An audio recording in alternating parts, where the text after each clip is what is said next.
财团法人基美病院为了表扬民间企业关心救护车的盛行，20号上午伫个教学大楼的头前举办关受证的仪式。由着华庆工业公司的董事长陈瑞波捐赠一台救护车给基美病院，由着院长林鸿龙代表接收，并且回敬感谢状。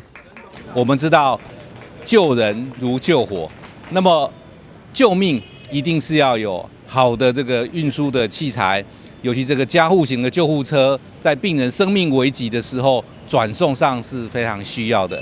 那么华新工业股份有限公司是我们台南地区非常成功的企业，那么是隐形冠军的企业，它的企业集团遍布台湾、大陆、越南、印尼，是非常成功的公司。那陈董事长那非常希望能够回馈乡里，那来捐赠这样的救护车。我们奇美医院非常感谢陈董事长的捐赠。那我想我们会善用这样的救护车，我们在危急病人的转送，还有危急病人的接送上，那能够做更多的一个好事情。当我每年回奇美医院做健康检查的时候，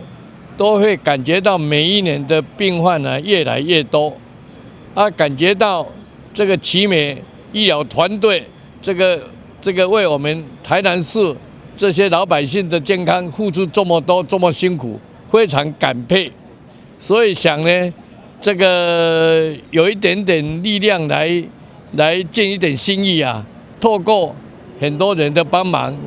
院长也给我这个机会来捐赠一部车。专门生产泡面制作加销售的华庆工业公司，不但事业扩展海内外，而且产品主要供应运动器材、鞋厂加家具制造厂等。这间捐赠救护车加标准的救护装备器材，价值将近250万，希望对基美病院紧急救护有所帮助，保障人民的生命安全。台南新闻林根采访报道。